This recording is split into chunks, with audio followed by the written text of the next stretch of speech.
गड़ा electronics game एक बहुत ही एक्साइटिंग बिजनेस गेम है। अभी डाउनलोड कीजिए, प्ले स्टोर और ऐप स्टोर दोनों पे उपलब्ध है।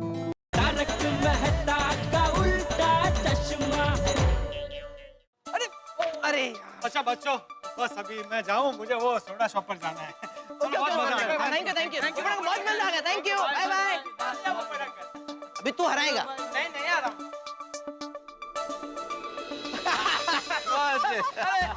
एक और मजा आ गया यार, सुब्रमण्यम भैया। एक बार एक आदमी ने अपना मुंह निकाला और अपनी वाइफ से बोला कि मैं तुमसे 10 साल छोटा लगता हूँ। तो उसका वाइफ बोला, अगर तुम सर गंजा कर लेते तो 10 साल के बच्चे लगते। क्या बात है यार भैया, जोक पे जोक सुनाया जा रहा है। क्या बढ़िया जोक सुनाया।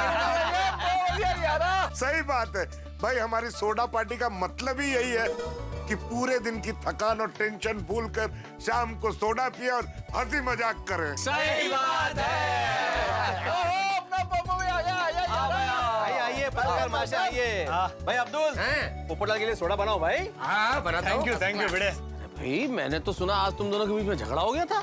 झगड़ा हुआ था मेहता साहब, और मिट भी गया। हाँ मतलब हम लोग का झगड़ा बिल्कुल सोडे की तरह था। जैसे ही बोतल खोली फस फस फस बाहर आया, बाद में सब शांत हो गया। पोपट भाई ले लीजिए, आपके लिए स्पेशल मांडोली सोडा। बहुत बढ़िया। मांडोली समझौता, कॉम्प्रोमाइज है यार, कॉम्प्रोमाइज। Compromise soda.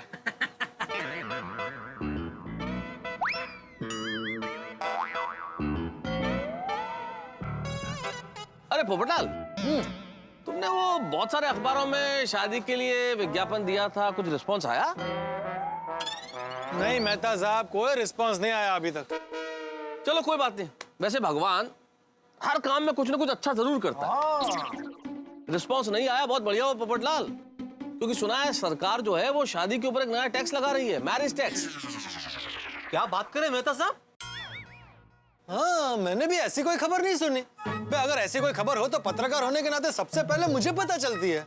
देखो पोपटलाल, कुछ खबरें ऐसी होती हैं जो सोर्सेज से मालूम पड़ती है, क्योंकि आज रात को 12 बजे से टैक्स लागू होने वाला है।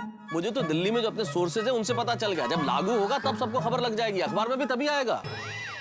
यारा पर शादी पर टैक्स क्यों? भाई सोडी होना चाहिए। मैं सरकार के इस कदम का समर्थन करता हूँ। देखिए आप लोग समझने की कोशिश कीजिए, हमारे देश में आजकल शादियों पे क्या होता है, करोड़ों रुपए खर्च होते हैं। वो तो है, लोग अनाप शनाप पैसा खर्च करते हैं। तो भाई सरकार का ये कहना है कि भाई अनाप शनाप पैसा इस तरह से खर्च नहीं होना चाहिए। फिर भी आप अगर करते इस तरह से पैसा खर्च तो कीजिए, लेकिन सरकार को टैक्स दीजिए। लेकिन मेहता साहब, इसमें पोपट भाई जैसे सीधे साधे आदमी का क्या कसूर है? अब्दुल, इसमें सीधे साधे या बदमाश की कोई बात ही नहीं है। कानून तो कानून है, नियम तो नियम है, सबको मानना पड़ेगा।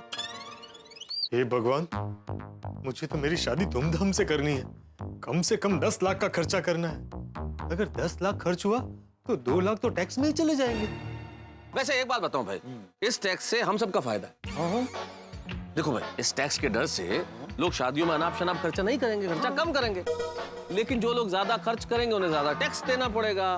ज्यादा टैक्स देना पड़ेगा तो सरकार की आमदनी बढ़ेगी, सरकार की आमदनी बढ़ेगी तो देश का विकास होगा। वाकई मेहता साहब। हाँ कैंसल भाई, कैंसल। शाबाश पोपटलाल, शादी कैंसिल है। चलो। अरे ये भाई, क्या शादी कैंसल? ऐसा बकवास कानून कैंसल। ऐसे तो दूल्हे का दिवाला निकल जाएगा। एक तरफ सरकार कहती है कि दहेज मत लो और खुद दहेज लेती है। पोपटलाल, ये तो टैक्स है ना। टैक्स नहीं, दहेज है, दहेज। मैं इसके खिलाफ आवाज उठाऊंगा, क्रांति करूंगा, सुप्रीम कोर्ट तक जाऊंगा, सबकी दुनिया हिला दूंगा। लेकिन ऐसा जुल्मी कानून नहीं चलेगा। ओ पप्पू, कानून कानून होता है और सबको उसको मानना जरूरी है। सही बात है।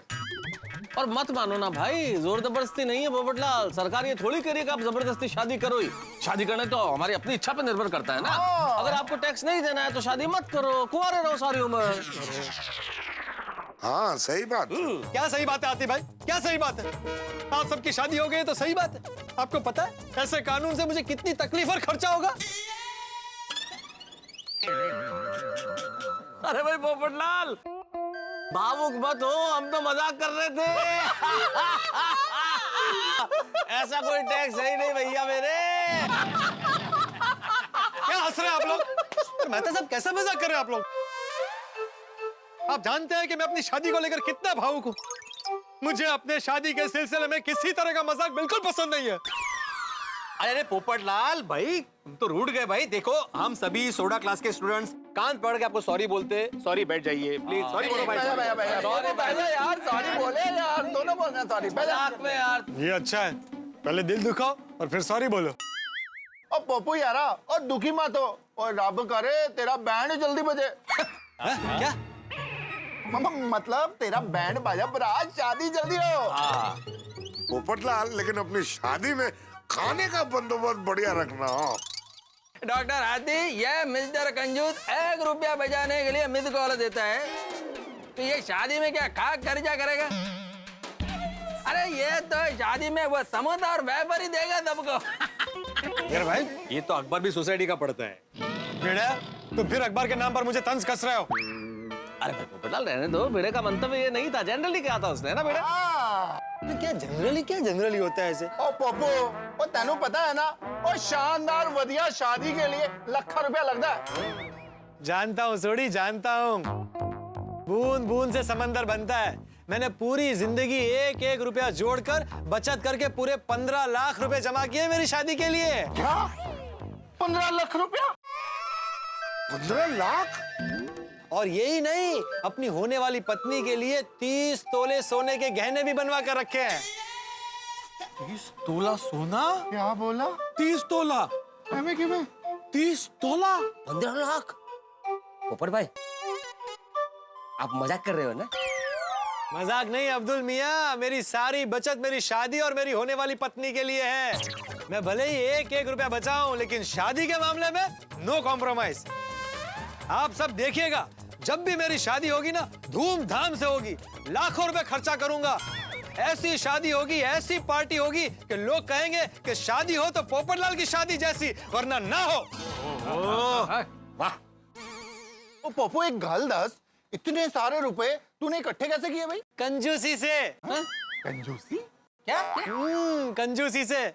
पता है, मैंने अब तक फोन करने के बजाय मिस कॉल दे देकर 1,23,425 रुपए बचाए। और कई बार बस और रिक्शा में जाने के बजाय चलकर आया हूँ, इस वजह से 2,38,317 रुपए बचाए हैं। सही बात है भाई, चलने से सेहत अच्छी रहती है, तो डॉक्टर के भी पैसे बचाए। हाँ बिल्कुल। और आप सब जो कपड़े और सामान बाजार से खरीदते हैं ना, वो सेम कपड़े और सामान मैं अलग अलग 10 बाजारों में घूमकर 50% डिस्काउंट पर ले आता हूँ। पता है आपको उसकी वजह से मेरे कितने पैसे बचे? 3,10,111 रुपए। और ऐसे कर करके मैंने 15 लाख रुपए जमा किए। पोपटलाल, ओ पप्पू, तूने सच में 15 लाख रुपए जमा किए? बिल्कुल सोडी, एग्जैक्ट अमाउंट बताऊं? 15,26,340 रुपए। वाह वाह वाह वाह। पोपटलाल को आज से कंजूस बोलना बंद। पोपटलाल, तुम तो बचत के महारथी निकले भाई। तुमने तो मेरी आंखें खोल दी। बिल्कुल बिल्कुल बिल्कुल पोपटलाल, तुमने साबित कर दिया कि बचत जीवन में कितनी आवश्यक है। महात्मा गांधी ने कहा था कि बचत हमारा भाई है, और तुमने बिल्कुल वैसा ही करके दिखाया भाई। इस बात के लिए पोपटलाल के तालियां हो। एकदम पप्पू, तेरे लिए 5 लाख तालियां। शाबाश, बहुत बढ़िया। क्या बात। Thank you. मैं तो कहता हूँ पोपटलाल की तुम्हारी जो जीवन शैली है ना, वो एक आदर्श जीवन शैली है। तुम तो हमारे लिए प्रेरणा हो, प्रेरणा। करेक्ट। कल से मैं भी पोपटलाल की तरह कंजूस बन जाऊंगा। नहीं भिड़े मास्टर, ऐसा नहीं होता है। जिस इंसान के स्वभाव में कंजूसी हो, वो ही ऐसा कर सकता है। ओ हाँ जी, ओ मैं किसी को मिस्ड कॉल नहीं दे सकता, और ना ही 10 मार्केट घूम सकता हूँ। मैं भी भैया पैदल नहीं जा सकता। भाई भिड़े, ये सब सुनकर तू मेरा मेंटेनेंस मत बढ़ा देना। मैं सिर्फ शादी और मेरी होने वाली पत्नी के लिए लाखों पति हूँ, वरना स्वभाव से तो मैं मिस कॉल देने वाला पोपटलाल ही हूँ। लेकिन कुछ भी कहो, जब भी पोपट भाई की शादी होगी, बड़ा मजा आएगा। अरे भैया, लेकिन होगी कब? मेहता साहब, इस बार मैं बहुत मेहनत कर रहा हूँ। मैंने हर मैरिज ब्यूरो और अलग अलग अखबारों में मेरी शादी का इश्तिहार दिया है, पर पता नहीं अभी तक कोई रिश्ता क्यों नहीं आया है। अरे ये तो अननोन नंबर है। पोपटलाल, पक्का ये तुम्हारे रिश्ते के लिए फोन होगा। ओए स्पीकर पे रख, ओ हमको तेरी शादी की बात सुननी है। हाँ लेकिन सब शांति से सुनना भाई। तू चुप रहना भाई। हेलो, अंतरराष्ट्रीय अखबार तूफान एक्सप्रेस का वरिष्ठ युवा पत्रकार पोपटलाल हियर। गोल्डन को वापस ले लिया।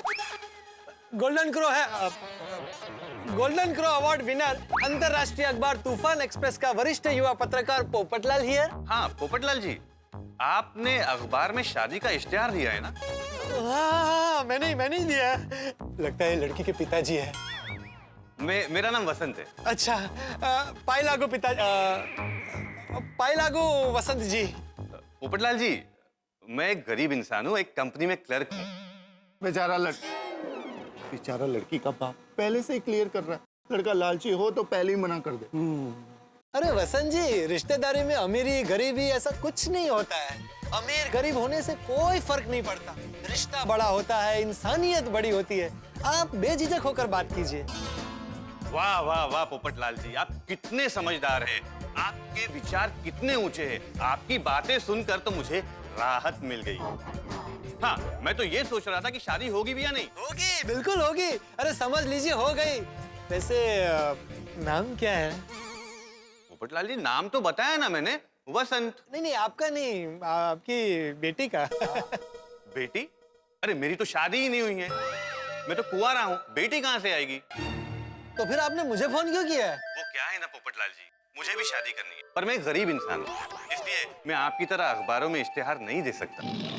आपकी एड देखकर तो आपको बहुत से रिश्ते आते होंगे, उसमें से कोई रिश्ते आप रिजेक्ट कर देते होंगे या लड़की वाले आपको रिजेक्ट कर दें। तो उस रिश्ते के बारे में आप मुझे जरूर बताइए, शायद वो रिश्ता मेरे भाग्य में हो। मैं एक काम करता हूँ, आपको मैं अपना नाम, नंबर और एड्रेस SMS कर देता हूँ। क्या बकवास कर रहे हो? या मेरा रिश्ता नहीं हो रहा और तुम अपना नंबर लगा रहे हो? और तुम क्या बोले? कोई लड़की वाले मुझे रिजेक्ट कर दे, ऐसा? सॉरी पोपट भाई। अरे क्या सॉरी? खबरदार आगे से मुझे फोन किया तो फोन रखो। कहाँ से चले आते हैं। कमाल था बंदा, पप्पू को लड़की मिल नहीं रही है और वो बंदा कह रहा पप्पू मेरे को एक लड़की ढूंढ दे। फोन भी आया तो कैसे? सॉरी पोपटलाल, सॉरी यार। देखो भाई, चिंता मत करो पोपटलाल, बिल्कुल टेंशन मत लो। ये जो तुमने इश्तिहार दिया इसका जरूर फायदा होगा। बिल्कुल। अरे क्या फायदा होगा मेहता साहब? कितने दिन हो गए इश्तिहार देकर, एक रिश्ता नहीं आया। टाइम और पैसा दोनों बर्बाद हो गए। इससे तो अच्छा था कि मैं इश्तिहार ही नहीं देता। सुनिए, आज दोपहर को पोपट भाई के लिए एक रिश्ता आया था। लड़की के पिताजी लेके आए थे। अच्छा, क्या कर रहे हैं? क्या आज मेरे लिए रिश्ता आया था?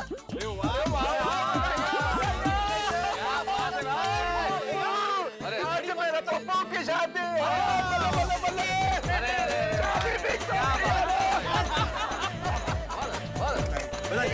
अरे एक मिनट भाई, क्या बधाई दो भाई। ये इतनी बड़ी बात तो मुझे अभी बता रहा है। वो लड़की वालों ने किसी को भी बताने के लिए मना किया था। अरे मैं आपको इतना उदास नहीं देख सकता, इसके लिए मैंने आपको बता दिया। अब्दुल, वो तेरे अपने हैं कि मैं तेरा अपना हूँ? मैंने तुझसे कहा था ना कि उनको मान सम्मान के साथ मेरे घर पर ले आना। सॉरी, लेकिन उनको आपसे नहीं मिलना था। वो सोसाइटी में किसी और से मिलकर आपके बारे में जानना चाहते थे, इसलिए मैंने दया भाभी से मिलने के लिए कहा। लेकिन पोपट भाई, लड़की वाले बहुत बड़ी पार्टी है, अच्छी गाड़ी में आए थे। अरे अब्दुल, कैसी कार में आए ये मेरे लिए बड़ी बात नहीं है। मेरे लिए रिश्ता है, ये मेरे लिए बड़ी बात है।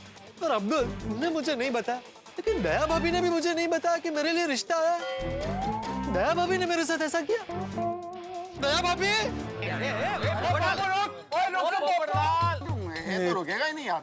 अरे भाई, पर ये तो अंदर जाके दया भाभी का सर घुमा देगा। अभी हमें उसे संभालना पड़ेगा। चलो चलो। जाओ संभालो जल्दी। हम लोग क्लब हाउस जा रहे हैं कैरम खेलने। चलो।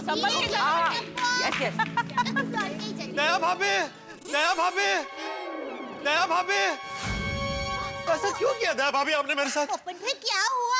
आप जरा शांत हो जाइए। अरे कैसे शांत हो जाऊं? आपसे ये उम्मीद नहीं थी। आपने मेरे साथ ऐसा किया। ऐसा क्या हो गया पोपट भाई? ऐसा मैंने क्या कर दिया? दया भाभी, आज मेरे रिश्ते की बात करने लड़की वाले आपके घर आए थे। हाँ। दया भाभी, आप मेरे लिए मेरी सगी बहन से बढ़कर हैं। मेरे लिए आप सब कुछ हैं। मेरे जीवन में गोकुल धाम का और खासकर उसमें आपका स्थान सबसे ऊंचा है, और आपने इतनी बड़ी बात मुझे नहीं बताई। पोपट भाई मेरी बात तो सुनिए। अरे क्या सुनूं दया भाभी, यहाँ मेरी पूरी दुनिया हिल गई है। यहाँ मैं रोज शादी कर रहा हूँ, रोज इतने अलग अलग अखबारों में इश्तिहार दे रहा हूँ, और आज वही इश्तिहार पढ़कर कोई मुझे देखने आया और आपने मेरी शादी की बात ही मुझे नहीं बताई। पोपट चुप हो जा, पहले बहू की मजबूरी तो सुन ले। हाँ पोपट भाई, सही बात है भाई, पोपटलाल सुन तो लो। पोपट भाई आप मेरे लिए सुंदर हीरा जैसे ही हो। तो फिर लड़के वालों की बात मुझे क्यों नहीं बताई? पोपट भाई लड़की वालों की इच्छा थी कि जब तक ये बात रिश्ते की तरफ आगे ना बढ़े तब तक ये बात आपको या किसी और को भी हम ना बताएं। हाँ। अच्छा। हो ये बात थी, समझे पोपटलाल? भाई हर बात के पीछे कोई वजह होती है, तुम यूं ही भड़कना शुरू कर देते हो। सही बात है पोपटलाल। हाँ पोपट भाई ये बात आपसे छुपाना मुझे अच्छा नहीं लग रहा था, पर क्या करूं, मैं मजबूर थी। पोपट भाई उन्होंने हाथ जोड़ के विनती की थी कि हम उनका भरोसा ना तोड़ें, तो ऐसे में हम उनका भरोसा कैसे तोड़ सकते हैं? लेकिन मेरे भरोसे का क्या? मैंने इतने सालों से अपनी शादी के लिए आप सब पर जो भरोसा रखा है उसका क्या? ए डिब्बे मेरी बात सुन, सभी माँ बाप जब तक अपनी बेटी का रिश्ता लड़के के साथ पूरी तरह से तय नहीं कर देते तब तक सभी बातें सभी को नहीं बताते, समझा? हाँ पोपट भाई। हाँ पोपट भाई समझने की कोशिश कीजिए। अगर उनकी जगह मैं होता तो मैं भी यही करता, ढोल बजाकर सबको बताने थोड़ी आता। बिल्कुल बिल्कुल सही कह रहे हो, यही होता है, ऐसा ही होता है पोपटलाल। पोपट भाई सॉरी। लेकिन एक बात बता पोपट, तुझे ये बात पता कैसे चली? नहीं हमने नहीं बोला है कुछ भी। हमने नहीं दया भाभी, मैंने कुछ नहीं बताया है। दया भाभी सॉरी, पोपट भाई को मैंने बताया। अब बता के क्या फायदा? लड़की वाले मुझे देखने आए और मैं ही उन्हें नहीं मिल पाया। अरे तू मिला था। मैं कब? ए डिब्बे, आज हमारे घर पे जो विश्वजीत जी आए थे वो मेरे दोस्त नहीं थे। हाँ। वही लड़की के पिताजी थे जो तेरी जानकारी लेने आए थे। क्या? कर भला हो भला। चाचा जी भला करना चाहिए, लेकिन भला करने से भला ही होता है ये जरूरी नहीं है। देखो बेटा, हमारा काम है भला करना, बाकी जो भाग्य में होता है वो मिलता है। कमाल है, एक तरफ आप कहते हैं कि जो भाग्य में लिखा होता है वही होता है, और दूसरी ओर आप कहते हैं कि कर भला तो हो भला। भाई ये तो आप दो तरफा बात कर रहे हैं, कोई भी एक बात कीजिए। अरे नहीं नहीं पोपटलाल जी, मैं दो तरफा बात नहीं कर रहा हूँ, आपकी सोच गलत है। मान लीजिए पूरे जीवन भर आपकी शादी हुई नहीं तो आप भलाई करनी छोड़ देंगे? क्या क्या कहा आपने कि जीवन भर मेरी शादी ना हो? चाचा जी ये आपके दोस्त है कि मेरे दुश्मन? मेरे लिए कैसे अशुभ अशुभ बातें सोच रहे हैं? भगवान, मुझसे बहुत बड़ी गलती हो गई। की गलती हो गई? क्या गलती करती पोपटलाल, क्या हुआ? अरे मैं विश्वजीत चाचा से शादी और भाग्य की बात को लेके उलझ गया था। मेरे होने वाले ससुर मेरे सामने बैठे थे और मैं उन्हें पहचान ही नहीं पाया। मैं बेवकूफ उनसे ही बहस कर बैठा, उनसे नाराज हो गया था। इतनी बड़ी गलती हो गई मुझसे। पोपट भाई प्लीज आप टेंशन मत लीजिए। अरे कैसे टेंशन ना लूं दया भाभी, वो पता नहीं मेरे बारे में क्या सोच रहे होंगे। शादी तय होने के पहले ही कैंसिल हो गई। दया भाभी आपने मुझे रोका क्यों नहीं? ए डिब्बे, कैसे रोकते तुझे? वो विश्वजीत जी सामने ही तो बैठे थे। पोपटलाल आखिर तुम्हारा लड़ने का स्वभाव ही तुम्हें नड़ गया। ओप्पो, अब तो अपना स्वभाव बदल। वैसे मैंने उसी वक्त उनसे माफी मांग ली थी। एक बार और माफी मांग लेता हूं उनसे। चाचा जी उनका फोन नंबर दीजिए ना, मैं अभी फोन करके उनको सॉरी बोल देता हूँ। आपके पास उनके घर का पता है ना? पता दीजिए, मैं घर जाकर उन्हें सॉरी बोलकर आता हूँ। अरे शांति रख भाई, मेरी बात जरा शांति से सुन। अगर उनको रिश्ता नहीं करना होगा तो उनका पता जान के या उनका फोन नंबर जान के कोई फायदा नहीं। लेकिन और अगर उनको रिश्ता करना ही होगा तो वो खुद यहाँ आ जाएंगे या खुद फोन करेंगे। क्या पता विश्वजीत चाचा मेरे बारे में क्या सोच रहे होंगे, क्या फैसला होगा उनका। फोन करेंगे भी कि नहीं, मुझे पसंद करेंगे या नहीं करेंगे। पोपटलाल की शादी और उनका रॉकेट, जैसे ये रॉकेट प्रक्षेपित करने की बारी आती है पता चलता है कि इसमें ईंधन ही नहीं है। अब क्या होगा भाई? अब देखना ये है कि सपना का रिश्ता पोपटलाल के लिए आता है या नहीं आता है। अब एक मिनट क्या क्या हो रहा है? ये मेरी बाईं आंख क्यों फड़क रही है? कहते हैं ना, जब बायां अंग फड़कता है तो कुछ ना कुछ गड़बड़ जरूर होती है। तो गड़बड़ तो होने वाली है। जो पोपटलाल की शादी का जो रॉकेट है, इसमें एक धमाका होने वाला है, और जो धमाका होने वाला है वो यूं होगा। नहीं, अभी नहीं बताऊंगा, क्योंकि अगर बता दिया तो फिर मजा चला जाएगा। लेकिन ऐसा कुछ होने वाला है जो आपने सोचा नहीं होगा। जी हाँ, ये धमाका अगर मैंने बता दिया तो कल 8:30 बजे आप मिलेंगे नहीं, और हमारा मिलना तो बड़ा जरूरी है। ठीक 8:30 बजे देखते रहिए तारक मेहता का उल्टा चश्मा, देखते रहिए, हंसते रहिए।